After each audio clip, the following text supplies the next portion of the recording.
여러분, 봉이 김선달도 울고 갈 희대의 사건을 아십니까? 배를 만들 공장도 없는데 배를 팔아먹고 담보 하나 없이 모래사장 사진 한 장 들고 수천억을 빌려달라 했던 한국인. 영국 은행장들이 이 사람 미친 거 아냐? 하고 혀를 찼던 그 무모한 도전. 아니, 무모한 정도가 아니었습니다. 배 만드는 기술도 없고 설계도도 없고 심지어 배 만들 부지조차 바닷물이 철썩거리는 그냥 백사장이었는데 26만 톤짜리 초대형 유조선을 만들겠다고 계약서에 도장을 찍었습니다. 일본 조선소 사장들이 모여서 뭐라고 했는지 아십니까? 코리안들, 드디어 미쳤구나. 저건 자살 행위다. 전 세계 조선업계가 비웃었습니다. 하지만 그 미친놈들이 해냈습니다. 2년 만에 26만 톤 유조선을 만들어냈습니다. 그것도 계약 기간보다 3개월이나 앞당겨서요. 세계가 경악했습니다. How did they do that? 저들이 어떻게 해낸 거지? 도대체 무슨 배짱이었을까요? 무슨 근거로 그런 무모한 도전을 했을까요? 여러분, 안녕하십니까? DJ 김서방입니다. 오늘은 제가 정말 가슴 뛰는 이야기를 하나 들려드리려고 합니다. 그 미친 사람이 누구냐고요? 바로 우리들의 영원한 왕회장, 정주영 회장입니다. 할 수 있다 하면 된다. 여러분, 이 구호 기억하시죠? 그냥 구호가 아니었습니다. 정말로 해낸 사람의 외침이었습니다. 오늘 이 이야기를 들으시면 여러분도 가슴이 뜨거워질 겁니다. 우리도 할 수 있구나. 우리도 해냈구나. 그런 자부심이 솟아날 겁니다. 자, 그럼 출발하기 전에 화면 하트 2번 딱 부탁드립니다. 좋아요 누르시고 구독도 꾹 눌러주시고요. 준비되셨습니까? 그럼 1971년 겨울 런던의 차가운 사무실로 함께 떠나보시겠습니다. 1971년 12월 영국 런던. 차가운 겨울비가 내리는 날이었습니다. 템즈강 옆 거대한 석조 건물이 하나 서 있었습니다. 바클레이 은행 본점이었습니다. 당시 세계 5대 은행 중 하나였습니다. 그 건물 앞에 한 남자가 서 있었습니다. 정주영, 당시 56살이었습니다. 키는 크지 않았지만 어깨는 넓었습니다. 얼굴은 검게 그을렸고 손은 굳은 살 투성이었습니다. 평생 현장을 뛰어다닌 사람의 손이었습니다. 낡은 양복을 입고 있었습니다. 영국 신사들의 맞춤 양복과는 비교도 안 됐습니다. 하지만 눈빛만은 누구보다 날카로웠습니다. 들어가자. 정주영이 중얼거렸습니다. 옆에는 통역을 맡은 직원이 서 있었습니다. 젊은 직원이었는데 긴장한 표정이었습니다. 회장님, 정말 괜찮으실까요? 괜찮긴 뭐가 괜찮아? 안 되면 또 다른 은행 가면 되지. 정주영이 씁쓸하게 웃었습니다. 하지만 마음속으로는 알고 있었습니다. 이게 마지막 기회일지도 몰라. 지난 6개월 동안 정주영은 전 세계 은행들을 찾아다녔습니다. 미국, 프랑스, 독일, 일본. 어디를 가든 대답은 같았습니다. 한국? 후진국 아닙니까? 조선소? 기술이나 있습니까? 죄송하지만 투자는 어렵습니다. 문전박대였습니다. 심지어 어떤 은행에서는 면담 신청조차 거절당했습니다. 망할 놈들. 정주영은 이를 악물었습니다. 하지만 포기할 수 없었습니다. 한국으로 돌아가면 현대조선이 문을 닫아야 했습니다. 수천 명의 직원들이 거리로 나앉아야 했습니다. 안 돼. 절대 안 돼. 정주영은 건물 안으로 들어갔습니다. 첫 번째 이야기, 거북선의 전설. 바클레이 은행 응접실. 호화로운 방이었습니다. 벽에는 유화가 걸려 있었고 바닥에는 페르시아 융단이 깔려 있었습니다. 소파에 3명의 영국 신사가 앉아 있었습니다. 가운데는 조지 롱바텀 부회장이었습니다. 60대 중반으로 보이는 백발의 노신사였습니다. 양옆에는 심사역 2명이 앉아 있었습니다. 정주영이 들어왔습니다. 구두 애프터눈, 젠털루민. 안녕하십니까, 신사분들. 정주영이 서툰 영어로 인사했습니다. 롱바텀이 고개를 끄덕였습니다. 하지만 표정은 차갑했습니다. 앉으시죠, 미스터 청. 앉으시죠, 정 선생. 정주영이 소파에 앉았습니다. 롱바텀이 책상 위에 서류를 들었습니다. 현대조선, 조선소를 만들겠다. 그래서 2천만 달러를 빌리러 오셨다고요? 네, 맞습니다. 정주영이 답했습니다. 통역이 영어로 통역했습니다. 롱바텀이 서류를 내려놓았습니다. 미스터 청, 솔직히 말씀드리겠습니다. 이건 불가능합니다. 왜입니까? 첫째, 한국은 조선업 경험이 전무합니다. 둘째, 담보가 없습니다. 셋째, 사업 계획이 비현실적입니다. 26만 톤 유조선을 2년 만에 만들겠다고요? 일본도 3년 걸리는데? 롱바텀의 목소리는 단호했습니다. 옆에 앉은 심사역이 거들었습니다. 게다가 귀사는 아직 조선소도 없지 않습니까? 공장도 없이 어떻게 배를 만든다는 겁니까? 정주영의 주먹이 쥐어졌습니다. 지금 만들고 있습니다. 울산 앞바다에. 앞바다에요? 그러니까 아직 부지만 있다는 얘기 아닙니까? 심사역이 비웃듯 말했습니다. 정주영의 얼굴이 붉어졌습니다. 이 자식들이. 하지만 참았습니다. 화를 내면 끝이었습니다. 롱바텀이 일어섰습니다. 죄송합니다, 미스터 청. 우리는 투자할 수 없습니다. 좋은 하루 되십시오. 명백한 퇴거 명령이었습니다. 정주영도 일어섰습니다. 방을 나가려는데 순간 정주영의 머릿속에 한 가지 생각이 스쳤습니다. 어차피 망할 거 한번 해보자. 정주영이 돌아섰습니다. 잠깐만요. 롱바텀이 돌아봤습니다. 짜증 섞인 표정이었습니다. 또 뭡니까? 정주영이 주머니를 뒤졌습니다. 그리고 무언가를 꺼냈습니다. 지폐였습니다. 한국 돈 500원짜리 지폐였습니다. 이걸 보시오. 정주영이 지폐를 펼쳐 보였습니다. 롱바텀과 심사역들이 어리둥절한 표정으로 지폐를 봤습니다. 지폐에는 배 한 척이 그려져 있었습니다. 거북선이었습니다. 이게 뭡니까? 롱바텀이 물었습니다. 거북선입니다. 우리 조상 이순신 장군이 만든 배입니다. 통역이 영어로 통역했습니다. 그게 지금 무슨 상관입니까? 1592년입니다. 정주영이 말했습니다. 1592년에 우리 조상들이 이 배를 만들었습니다. 철갑선입니다. 세계 최초의 철갑선입니다. 영국이 철갑선을 만든 게 언제입니까? 1860년대 아닙니까? 롱바텀의 얼굴이 굳어졌습니다. 정주영이 한 걸음 다가갔습니다. 우리는 영국보다 300년 앞서서 철갑선을 만든 민족입니다. 정주영의 목소리가 떨렸습니다. 하지만 힘이 있었습니다. 우리 잠재력을 무시하지 마시오. 우리는 할 수 있습니다. 반드시 해냅니다. 롱바텀이 정주영을 쳐다봤습니다. 정주영의 눈빛이 무서웠습니다. 호랑이 같았습니다. 절박함과 결기가 뒤섞인 눈빛이었습니다. 이 사람 진심이구나. 롱바텀은 50년 넘게 은행원으로 일했습니다. 수많은 사업가들을 만났습니다. 하지만 이런 눈빛은 처음이었습니다. 침묵이 흘렀습니다. 30초, 1분. 롱바텀이 입을 열었습니다. 앉으십시오. 예. 다시 앉으시라니까요. 정주영이 다시 소파에 앉았습니다. 심장이 뛰었습니다. 롱바텀이 심사역에게 말했습니다. 존, 한국 역사 좀 찾아봐. 거북선이라는 게 정말 있는지. 네, 부회장님. 심사역이 나갔습니다. 10분 후 돌아왔습니다. 부회장님, 정말입니다. 1592년 이순신 장군이 거북선이라는 철갑선을 만들었습니다. 세계 최초의 장갑함으로 기록돼 있습니다. 롱바텀이 정주영을 다시 봤습니다. 당신 재미있는 사람이군요. 롱바텀이 웃었습니다. 처음으로 웃었습니다. 300년 앞섰다.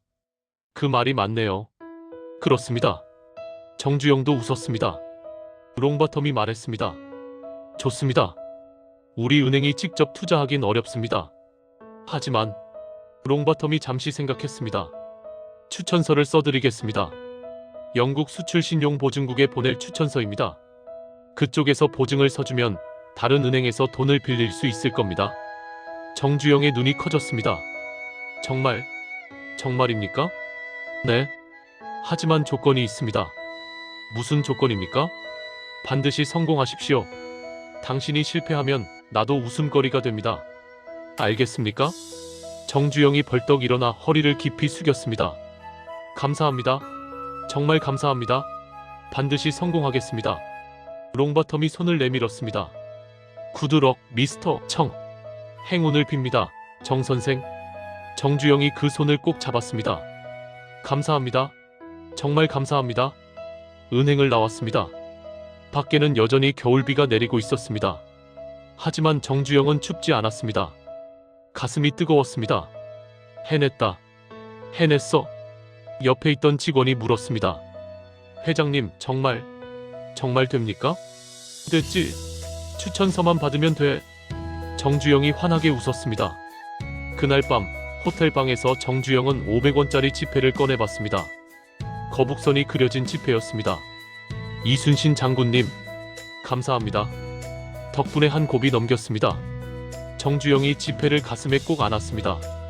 하지만 이건 시작일 뿐이야. 진짜 지옥은 울산 앞바다에 있어.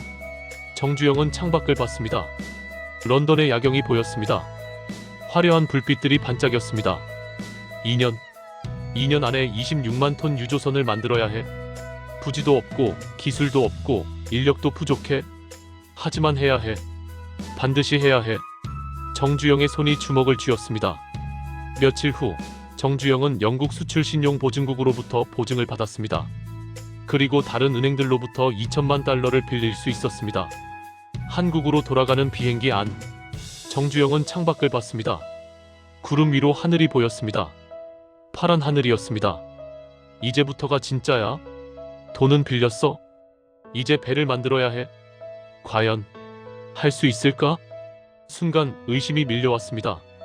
하지만 정주영은 고개를 저었습니다. 아니야. 할 수 있어. 해야만 해. 거북선을 만든 민족이잖아. 우리는 할 수 있어. 정주영은 주머니에서 500원짜리 지폐를 다시 꺼냈습니다. 거북선을 보며 중얼거렸습니다. 장군님, 저희를 지켜봐 주십시오. 저희도 기적을 만들어 보겠습니다. 비행기는 한국을 향해 날아갔습니다. 그리고 2년 후 정말로 기적이 일어났습니다. 여러분 들으셨습니까? 500원짜리 지폐 한 장으로 수천억 원을 빌려냈습니다. 영국 은행장들이 비웃었습니다. 미친놈이라고 했습니다. 하지만 정주영 회장은 해냈습니다. 거북선 이야기 하나로, 300년 전 우리 조상의 기술력 하나로 영국인들을 설득했습니다. 이게 바로 배짱입니다. 이게 바로 자부심입니다. 우리 민족은 위대합니다. 300년 전에도 위대했고 지금도 위대합니다. 하지만 여러분, 이건 시작일 뿐입니다. 진짜 싸움은 울산 앞바다에서 벌어졌습니다. 공장도 없이, 기술도 없이 어떻게 26만 톤 유조선을 만들었을까요? 그 처절한 이야기를 이제 들려드리겠습니다. 잠시 후 계속됩니다. 화면에서 나가지 마시고요.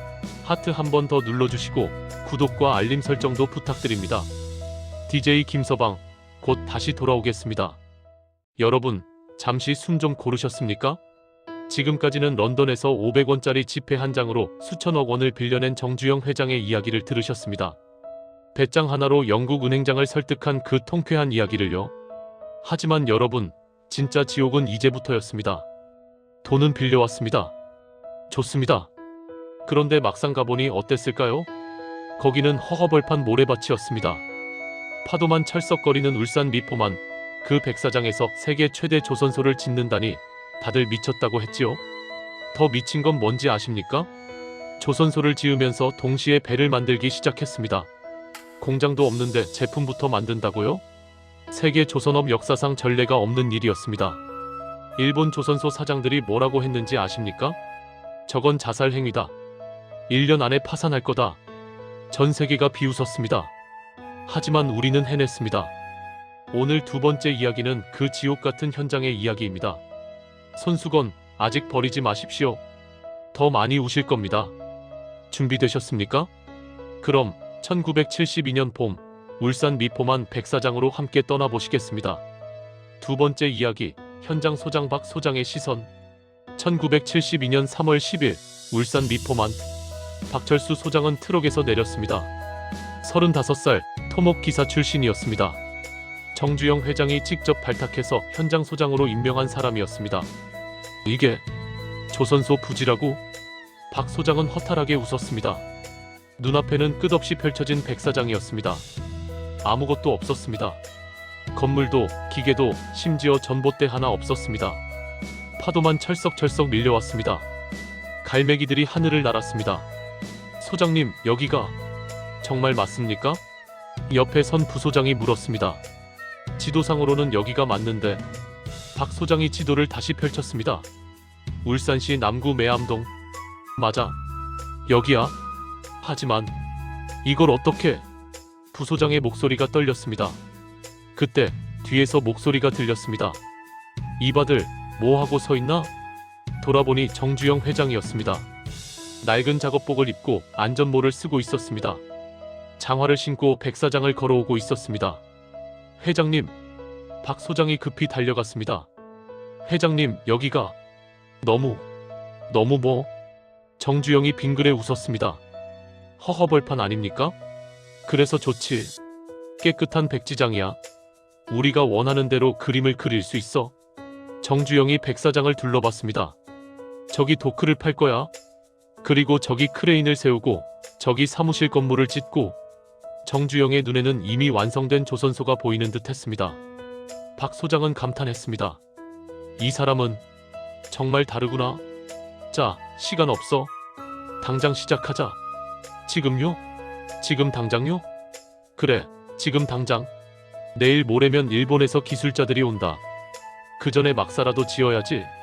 막사요? 응. 저기 보이는 언덕에 막사 짓자.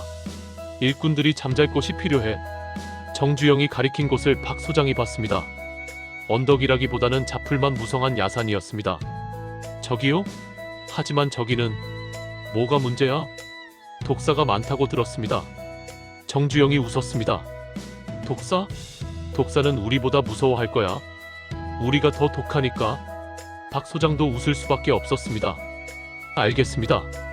당장 시작하겠습니다. 그날부터 지옥이 시작됐습니다.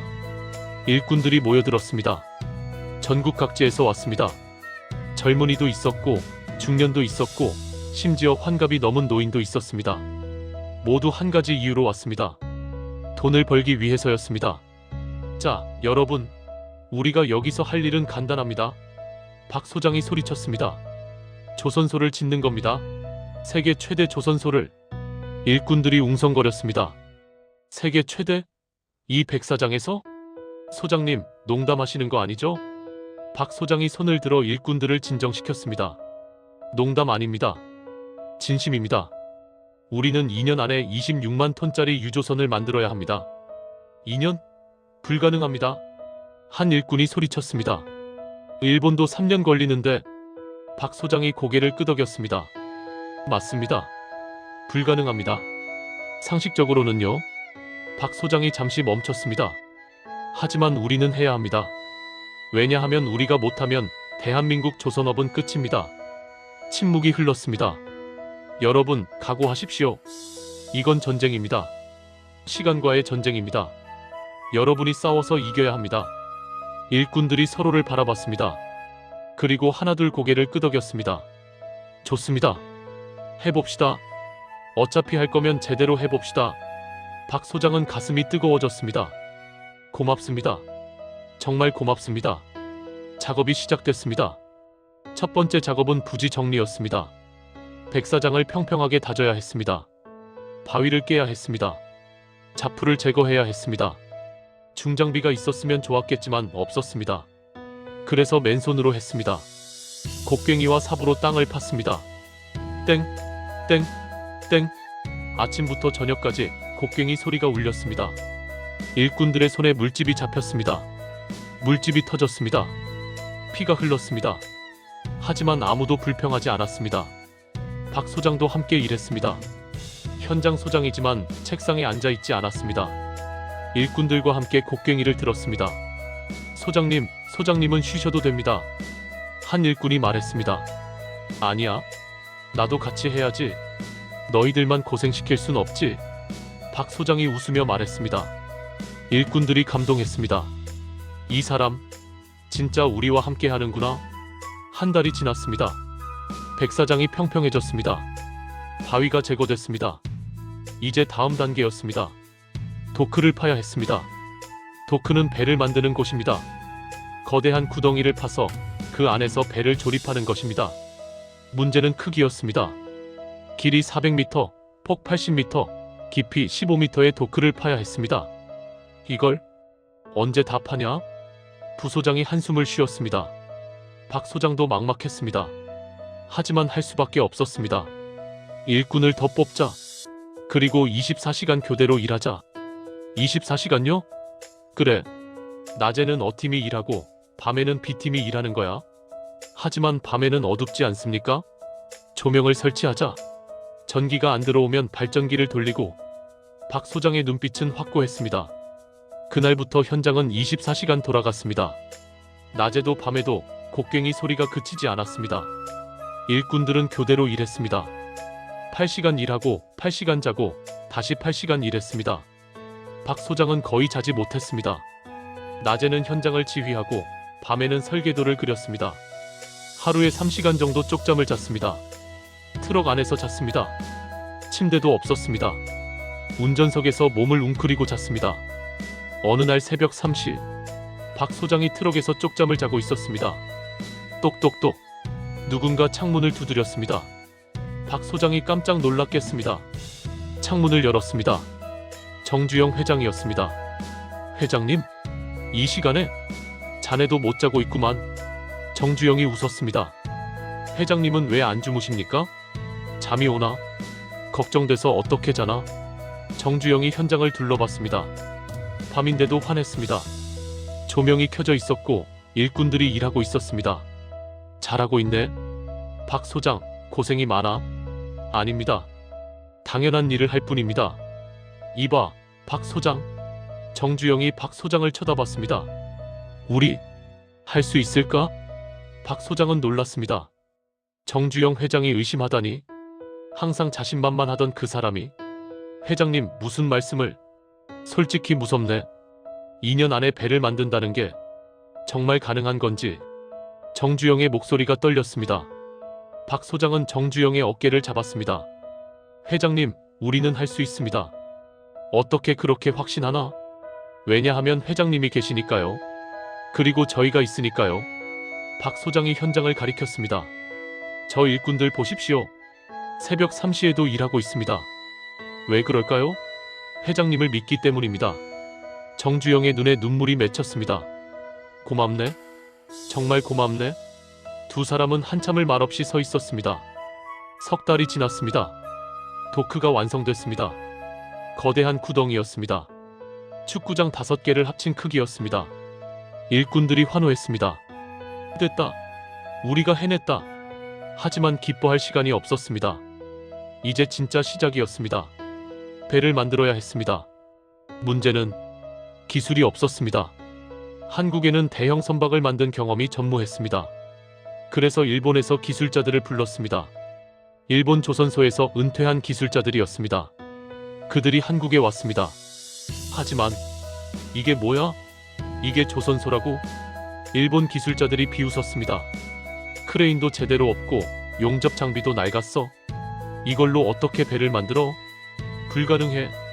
절대 불가능해. 박 소장이 이를 악물었습니다. 이 자식들이.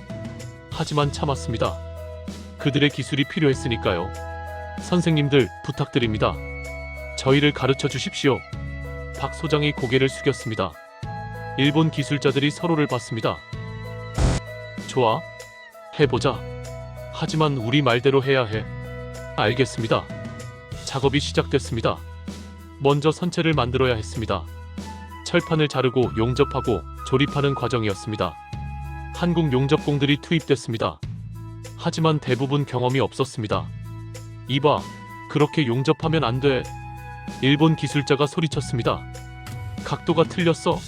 다시 해. 용접공이 당황했습니다. 죄송합니다. 죄송하긴. 이렇게 하면 배가 바다에서 부러져. 일본 기술자가 화를 냈습니다. 용접공의 얼굴이 빨개졌습니다. 박 소장이 다가갔습니다. 선생님, 진정하십시오. 처음이라 서툽니다. 서툰 게 아니야. 이건 위험해. 그러니까 가르쳐 주십시오. 제대로. 박 소장의 눈빛이 날카로웠습니다. 일본 기술자가 한숨을 쉬었습니다. 알았어. 다시 보여줄게.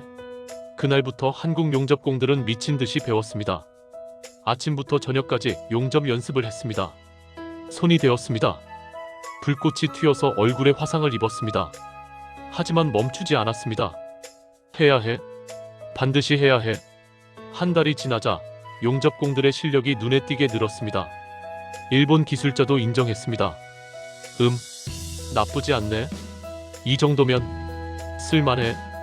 한국 용접공들이 웃었습니다. 드디어 인정받은 것입니다. 하지만 위기는 계속됐습니다. 1972년 여름, 태풍이 왔습니다. 태풍 빌리였습니다. 초강력 태풍이었습니다. 모두 대피하라. 태풍이 온다. 박 소장이 소리쳤습니다. 일꾼들이 막사로 대피했습니다. 하지만 막사는 임시 건물이었습니다. 나무와 함석으로 대충 지은 것이었습니다. 바람이 불기 시작했습니다. 휘잉. 처음에는 약했습니다. 하지만 점점 강해졌습니다. 쾅. 함석 지붕이 날아갔습니다. 으악. 일꾼들이 비명을 질렀습니다. 엎드려. 모두 엎드려. 박 소장이 소리쳤습니다. 비가 쏟아졌습니다. 폭우였습니다. 바람이 더 거세졌습니다. 막사가 흔들렸습니다. 기둥이 삐걱거렸습니다. 무너진다. 막사가 무너진다. 밖으로. 모두 밖으로 나가. 일꾼들이 막사를 빠져나왔습니다. 콰직. 막사가 무너졌습니다. 다행히 인명피해는 없었습니다. 하지만 막사는 전부 부서졌습니다. 태풍이 지나간 후 현장은 엉망이 됐습니다. 막사는 무너지고 자재는 흩어지고 크레인은 쓰러졌습니다. 일꾼들은 넋을 잃고 서 있었습니다. 이제 끝인가? 한 일꾼이 중얼거렸습니다. 박 소장도 절망했습니다. 다시 시작해야 하나? 이 모든 걸? 그때 정주영 회장이 나타났습니다. 이바들 뭐하고 서 있나? 정주영이 소리쳤습니다. 치워. 당장 치우고 다시 시작해. 일꾼들이 정주영을 봤습니다. 하지만 회장님, 이걸 어떻게긴 뭐가 어때? 손으로 치우면 되지. 정주영이 몸소 자재를 들어 올렸습니다. 일꾼들도 하나둘 일어났습니다. 그리고 다시 일을 시작. 박 소장은 울었습니다. 이 사람들 정말 대단하다. 사흘 만에 현장을 정리했습니다. 그리고 다시 작업을 시작했습니다. 1973년 겨울, 배가 거의 완성돼 가고 있었습니다. 하지만 마지막 고비가 남아 있었습니다. 진수식이었습니다. 배를 물에 띄우는 것입니다. 문제는 배가 너무 컸습니다. 26만 톤이었습니다. 지금까지 한국에서 만든 배 중 가장 큰 배였습니다. 과연 뜰까? 박 소장이 걱정했습니다. 계산상으로는 문제 없습니다. 기술자가 말했습니다. 하지만 계산대로 안 될 수도 있지 않습니까? 그건 그렇습니다. 진수식 날 1974년 6월 28일 전국에서 사람들이 모였습니다. 정부 관계자, 언론, 그리고 일반 시민들 모두가 지켜보는 가운데 배가 천천히 물로 들어갔습니다. 박 소장의 심장이 터질 것 같았습니다. 제발, 제발 떠라. 배가 물에 닿았습니다. 그리고 떴습니다. 떴다. 배가 떴어. 환호성이 터져 나왔습니다. 박 소장은 주저앉아 울었습니다. 해냈다. 우리가 해냈어. 정주영 회장도 울었습니다. 일꾼들도 울었습니다. 모두가 서로를 껴안고 울었습니다. 2년간의 싸움이 끝났습니다. 여러분, 들으셨습니까? 2년간의 지옥 같은 싸움이었습니다. 백사장에서 시작해서 독사와 싸우고 태풍과 싸우고 시간과 싸웠습니다. 손이 터지고 피가 나고 막사가 무너져도 포기하지 않았습니다. 왜냐하면 그들은 알았습니다. 여기서 못하면 우린 다 끝이야. 배수진을 친 거였습니다. 그리고 해냈습니다. 기어이 해냈습니다. 26만 톤 유조선 애틀랜틱 베러노. 대한민국이 만든 첫 번째 대형 유조선이었습니다. 세계가 놀랐습니다. 일본이 경악했습니다. 한국이 정말 해냈어? 잠시 후 마지막 이야기를 들려드리겠습니다.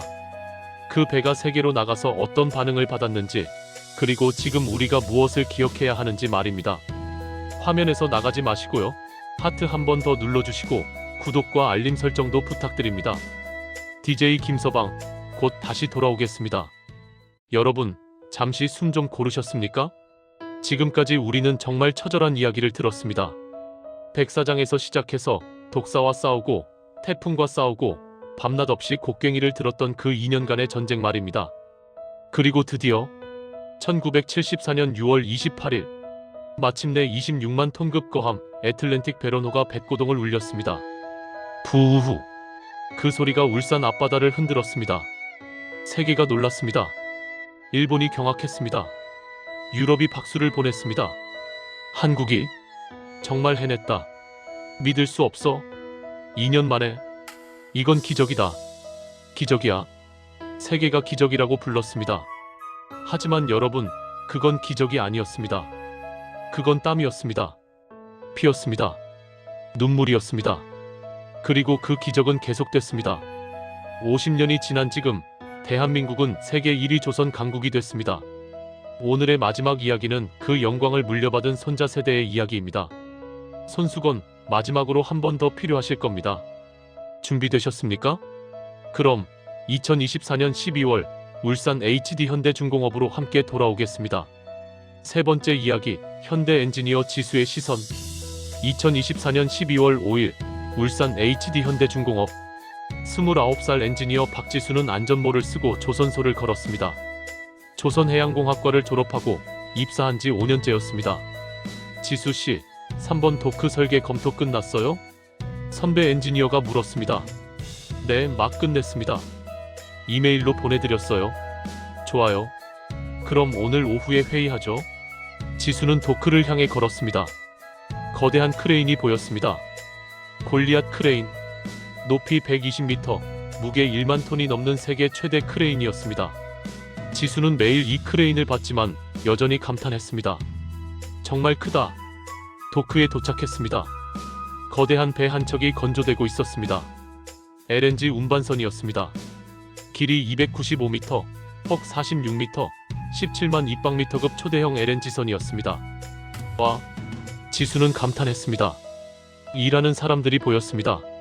수백 명의 용접공, 배관공, 전기공들이 바쁘게 움직였습니다.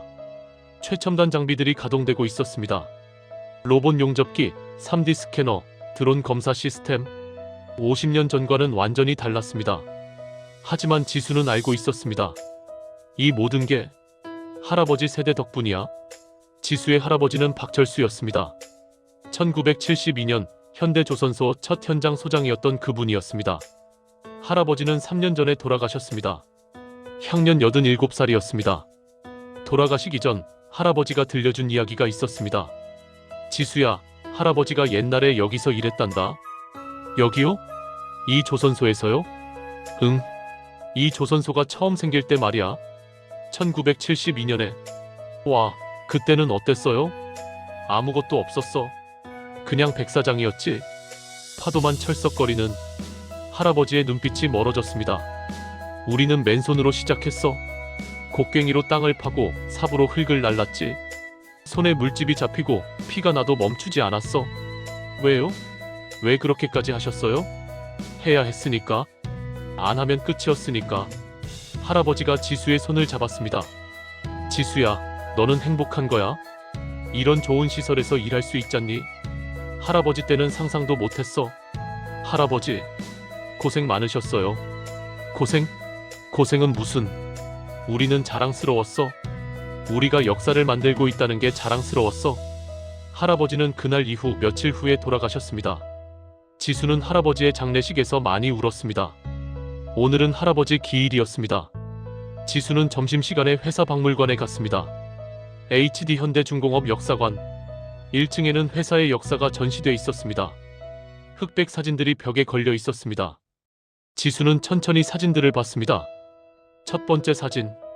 백사장이었습니다. 아무것도 없는 허허벌판이었습니다. 사진 밑에 설명이 있었습니다.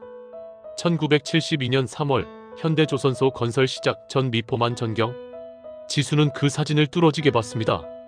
여기가 할아버지가 일했던 곳. 두 번째 사진.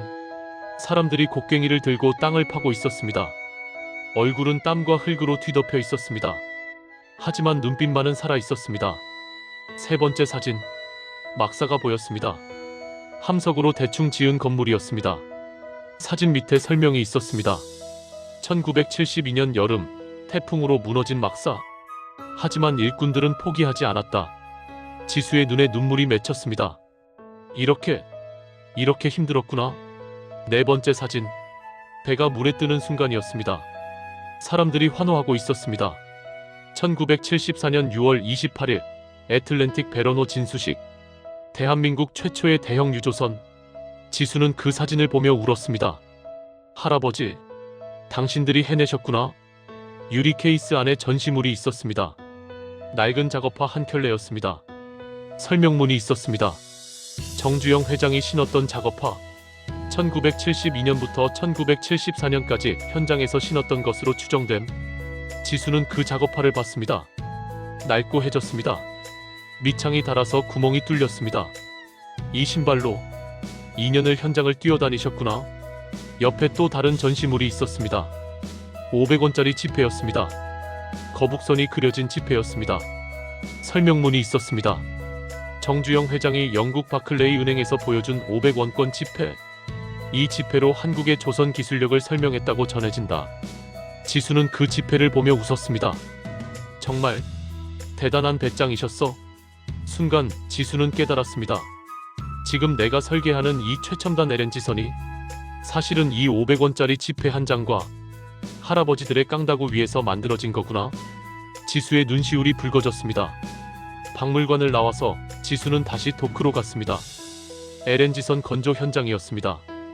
용접공들이 일하고 있었습니다. 지수는 그들을 봤습니다. 50년 전 할아버지의 모습이 겹쳐 보였습니다. 할아버지도 저렇게 일하셨겠지.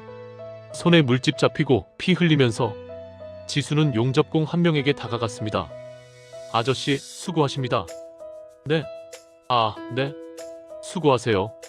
용접공이 고개를 숙였습니다. 아저씨, 혹시 힘들지 않으세요? 힘들죠. 당연히 힘들죠. 하지만 할만합니다. 왜요? 왜 할만하세요? 용접공이 웃었습니다. 자부심이죠. 우리가 세계 최고의 배를 만들고 있잖아요. 지수는 가슴이 뜨거워졌습니다. 그렇죠. 우리가 세계 최고죠. 맞아요. 중국도 일본도 우리를 못 따라와요. 용접공이 자랑스럽게 말했습니다. 지수는 고개를 끄덕였습니다. 감사합니다, 아저씨. 덕분에 우리가 1등입니다. 무슨 말씀을. 제가 감사하죠. 그날 저녁 지수는 할아버지 산소를 찾았습니다. 울산 외곽 언덕에 있었습니다. 산소 앞에 무릎을 꿇었습니다. 할아버지, 저 왔어요. 지수예요. 바람이 불었습니다. 할아버지, 오늘 박물관에 다녀왔어요. 할아버지가 일하셨던 사진 봤어요. 지수의 목소리가 떨렸습니다. 정말 고생 많으셨어요. 제가 몰랐어요. 이렇게 힘들었는지. 눈물이 흘렀습니다. 할아버지, 우리가 세계 1등입니다. 지수가 웃으며 말했습니다. 2023년 기준 대한민국 조선사들이 전 세계 선박 수주량의 53%를 차지했어요. 압도적인 1등이에요. 중국은 39%, 일본은 6%예요. 우리가 압도적이에요. 특히 LNG선은 우리가 독보적이에요. 전 세계 LNG선 수주의 95%가 한국이에요. 지수는 자랑스럽게 말했습니다. 할아버지, 이게 다 할아버지 덕분이에요. 할아버지 세대가 만든 기반 위에서 우리가 서 있는 거예요. 감사합니다, 할아버지. 정말 감사합니다. 저도 열심히 할게요. 할아버지처럼 자부심을 가지고 일할게요. 바람이 또 불었습니다. 마치 할아버지가 대답하는 것 같았습니다. 그래, 잘하고 있다. 계속 그렇게 해라. 지수는 한참을 그 자리에 앉아 있었습니다.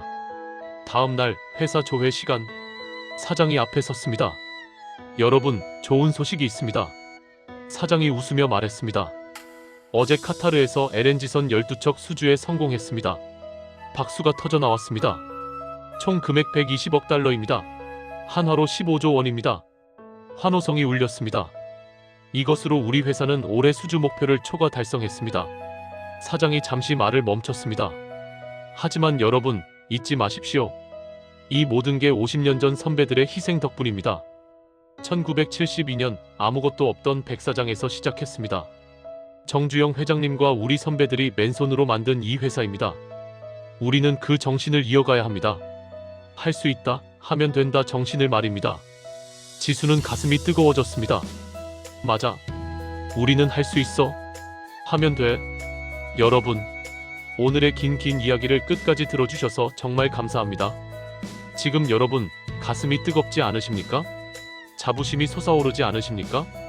거북선 지폐 한 장으로 시작된 신화. 백사장에서 시작해서 세계 1등이 된 기적. 하지만 여러분 명심하십시오.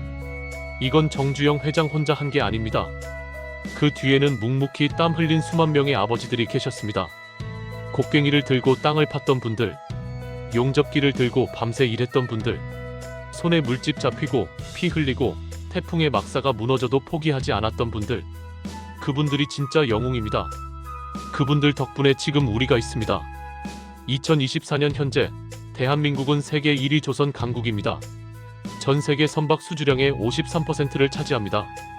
특히 LNG선은 95%입니다. 중국도 일본도 우리를 못 따라옵니다. 왜일까요? 50년 전 우리 아버지들이 만든 기반이 탄탄하기 때문입니다. 기술력이 아닙니다. 정신입니다. 할 수 있다 하면 된다. 해봤어? 이 정신이 우리를 1등으로 만든 것입니다. 여러분 중에 혹시 조선소에서 일하셨던 분 계십니까? 1970년대, 80년대, 90년대에 조선소에서 땀 흘리셨던 분 계십니까? 계시면 지금 당장 가슴에 손을 얹어 보십시오. 그리고 스스로에게 말씀해 주십시오. 나는 대한민국을 세계 1등으로 만들었다. 나는 기적을 만든 주인공이다. 맞습니다. 여러분이 주인공입니다. 정주영 회장도 대단하지만 여러분도 대단합니다. 여러분 없이는 불가능했습니다. 자부심을 가지십시오. 당신들이 바로 대한민국의 힘입니다. 혹시 지금 삶이 힘드신 분 계십니까? 사업이 어렵다고, 취업이 안 된다고, 미래가 불안하다고 느끼시는 분 계십니까? 그런 분들께 제가 말씀드리고 싶습니다. 불가능? 그건 해보지 않은 사람들의 핑계일 뿐입니다. 우리는 맨손으로 배를 만든 민족입니다. 백사장에서 시작해서 세계 1등이 된 민족입니다. 500원짜리 지폐 한 장으로 수천억을 빌려낸 배짱을 가진 민족입니다. 우리는 할 수 있습니다. 이봐, 해봤어? 정주영 회장의 그 말 기억하십니까? 안 된다고 하지 말고 일단 해보십시오. 해보면 됩니다. 정말로 됩니다. 50년 전 우리 아버지들이 증명했습니다. 우리도 할 수 있습니다. 여러분께 부탁 하나 드리겠습니다. 이 영상 꼭 공유해주세요. 자녀분들께, 손주들에게, 친구분들께, 젊은 세대들이 알아야 합니다. 대한민국이 어떻게 이렇게 강한 나라가 됐는지, 할아버지 세대의 땀과 피로 만들어진 거라는 걸, 그리고 우리도 그 정신을 이어가야 한다는 걸. 구독과 좋아요도 부탁드립니다. 여러분의 구독과 좋아요가 저에게 큰 힘이 됩니다. 더 좋은 이야기, 더 감동적인 이야기를 찾아서 여러분께 전하겠습니다. 마지막으로 한 가지만 더 말씀드리겠습니다. 정주영 회장이 남긴 명언이 있습니다. 시련은 있어도 실패는 없다. 이 말 명심하십시오. 지금 어려움을 겪고 계셔도 그건 시련일 뿐 실패가 아닙니다. 시련은 이겨낼 수 있습니다. 우리 아버지들이 증명했습니다. 독사가 우글거리는 백사장에서 태풍이 막사를 무너뜨려도, 시간이 없어도, 기술이 없어도 해냈습니다. 우리도 할 수 있습니다. 반드시 할 수 있습니다. 여러분, 가슴에 손을 얹고 함께 외쳐봅시다. 할 수 있다. 하면 된다. 대한민국 만세. 조선 강국 만세. 우리 아버지들 만세. 여러분 모두 만세. 오늘 가슴이 뜨거워지셨다면 댓글로 대한민국 만세 한번 외쳐주세요. 그리고 여러분의 경험담도 남겨주세요. 나도 조선소에서 일했다. 우리 아버지가 조선소에서 일하셨다. 나도 그 시절을 기억한다. 그런 이야기들을 남겨주세요. 여러분의 이야기가 역사입니다. 여러분의 경험이 보물입니다. 꼭 남겨주세요. 후세를 위해서 말입니다. 지금까지 여러분과 함께한 DJ 김서방이었습니다. 다음에 더 좋은 이야기로 찾아뵙겠습니다. 여러분, 항상 건강하시고요. 행복하십시오. 그리고 명심하십시오. 불가능은 없습니다. 우리는 할 수 있습니다. 하면 됩니다. 대한민국 만세. 여러분 모두 만세. 고맙습니다. 정말 고맙습니다.